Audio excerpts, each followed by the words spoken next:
if you're thinking about theologically difficult topics or very complex topics in the church, a lot of the times you're not going to think of asking a woman. You think of the man in the church.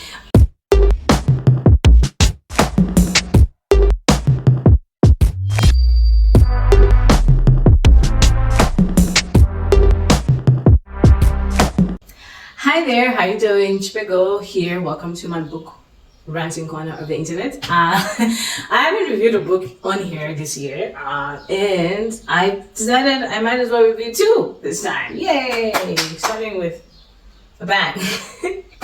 But I haven't been reading as much this year, really. And as much in comparison to maybe other people might seem like it's a lot, but I haven't been reading as much as I normally would read by now. I think I haven't even done like 10 books yet. Normally by the third month of the year, I would have at least been like book 10. But because normally I average 4 books. I used to average 4 to 5 books a month. But yeah, it's been a slow year, but it's fine. I said I was going to take it easy this year. I was going to read books that I like. That's what I'm doing. But I've also just been busy with work. Anyways, I haven't reviewed a lot of nonfiction here as well. I read a lot of fiction, more fiction than nonfiction, but I read 2 really good nonfiction books that I thought I wanted to review, that I really, really enjoyed. And I figured, why not talk about them? Because I'm still thinking about them like a month later and reviewing some of the notes. I think I've reviewed, the only nonfiction book, I could be wrong, but I think the only nonfiction book I've reviewed is Why Men Hate Going to Church, which I didn't really review per se. I just kind of rambled through. But anyways, I'm probably going to ramble through this one as well because that's pretty much what I do. I don't think I really review the books. But the 2 books that I want to review are You're Not Enough and That's Okay by ALLIE STUCKY and Stop Calling Me Beautiful by PHYLICIA MASONHEIMER. I hope that's how you pronounce her name. If you are going to read both of these books, I do recommend that you actually start with the ALLIE book first and then go to, they're both very short books. I think they're both less than 150 pages, very short. Anyways, You're Not Enough by ALLIE. She's tackling the toxic self-love culture. Both of these books, if I haven't said this already, are Christian books. They're written by Christian women who love the Lord. So she's tackling the toxic, as she's calling it, toxic self-love culture. Which a lot of women are sort of adopted and kind of bought into. So I'm just looking at my notes here. So she tackles 5 myths. I'm gonna read them really quickly. These are not in-depth book review rather. So she tackles 5 myths. The first myth is that you are enough, which she says obviously you're not. Second myth is you determine your own truth. Third myth is you're perfect the way you are. The fourth myth is you're entitled to your dreams. And the fifth myth is you can't love others until you love yourself. Interesting, right? Like, you should read this book, guys. These are things that all of us have heard. Not just women, the books are tailored to women, but everybody has heard these things. And she's saying, you're not enough.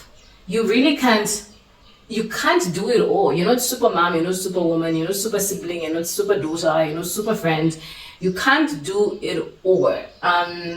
One of the things she mentions in myth number 5 about how what's that myth?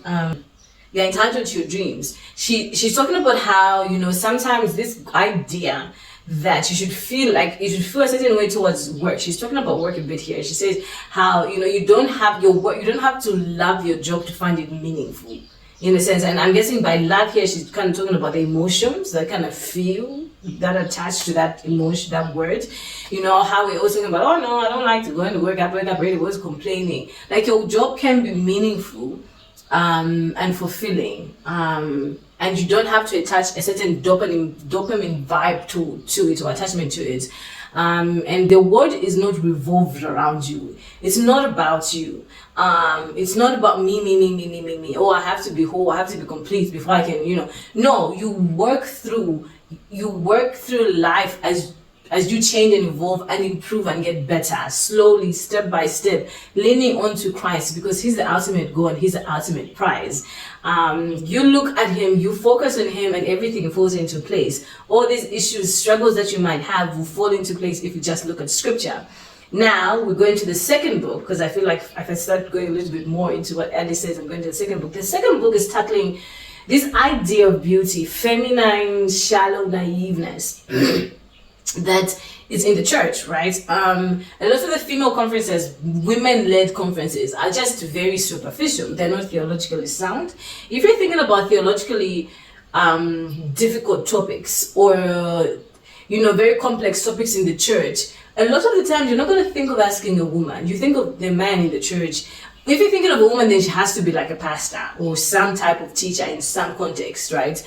Everyday women in the church are not thought of to be theologically sound. They're not even pushed to pursue that.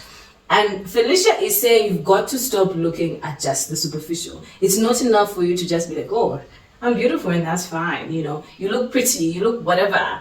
Can you actually defend the gospel? Can you actually explain scripture? Because the reason why she calls the book Stop Calling Me Beautiful, basically she's kind of tackling the church and says, stop making women conferences so shallow. Cute Bibles, nice dresses, a cute armrest, like, oh, you're beautiful the way you are, you're perfect the way you are.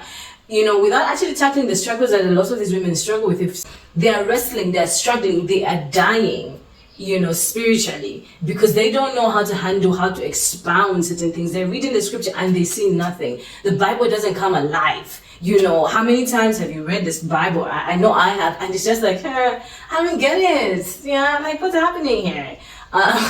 So basically the book is really tackling this idea of like, stop giving women shallow faith because you think they can't handle it. A lot of it is very emotional, very comforting. It's just comfort, or but not intellectual, not really tackling towards proper expounding of theology and just doctrines and truths, and loving. What does really loving your neighbor look like? And it's not just about intellectual understanding, really. It's just like so deep, spiritual, deep hunger and thirst for the Lord. So 4 things I think that she shares really on how to become more in-depth Christians, Christian women. I think the 3 things. She says, so I have my notes, that's why I'm looking down here. She says, find community. So she insists you can't do Christianity in isolation. You can't grow theologically. You can't grow with your relationship with God in isolation. It's a lie. All that stuff like, oh no, I don't believe in, what do they call that? Organized religion. I don't need to go to church to grow. It's a lie. Even Jesus had like 12 disciples around him all the time. So that's not a biblical idea. Everybody in the church, in the Bible, had some sort of community. So she says, 1, find community. 2nd, she says, if you do have community, assess your community. Assess it. Look at the different life stages of the people in your who can walk with you, and see if it's actually really good community. Is it really actually helping you? Because sometimes you're like, oh, I have community, but is it really helpful for you? And then 3rd, she says, discipleship is important, so shop for your devotion. Find a mentor. It could be an elderly woman, and sometimes you want mentors to look a certain way and whatever. Pray, really read your word, pray, and let the Lord show you. We've got to start pursuing more than just superficial Christianity. You've got to be able to defend your faith, right? Like, we can't just rely on other, like, it's your personal faith. You got saved alone. Your father wasn't there, your boyfriend wasn't, your pastor wasn't there. It was yours. Pursue Christ with fierceness like no other, because you know what he saved you from. C.S. Lewis says that we're so easily pleased, and that's basically what these authors are saying. Like, we're so easily pleased. We just get the bare minimum. You just just the crumbs, the breadcrumbs. That's what you want to take when you have a whole table before you. You have the whole living God at your disposal. You can experience him in ways that people only dream about if you only sit in your word, pursue him relentlessly like crazy, and it'll all be worth it. You don't have to be superwoman. You just press into the Lord, and he will do the rest. Yours is to just love him, love God, and love people. And the highs and lows, the storms are going to come. It's not that it's going to be easy. The storms are going to come, but you'll be a better person in those storms. Yeah. So I feel like I kind of went on a tangent. But so that's Stop Calling Me Beautiful by PHYLICIA, MASONHEIMER, and ALLIE BETH. I'm going to add them both in the description box. I haven't followed ALLIE BETH. I really am not too sure about her content. I've never listened to anything but the book that I read. But I have followed PHYLICIA.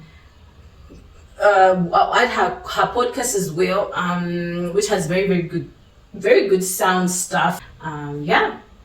Have a go at them and see if they'll be helpful or not. So that's it for me. been a long review. I haven't done a review in a long time. I clearly like to talk. Thank you for watching. That's me until, I don't know, 3 months from now, probably. If you stuck to the end, I'm grateful that you stuck to the end. Okay. Thank you for watching. Bye.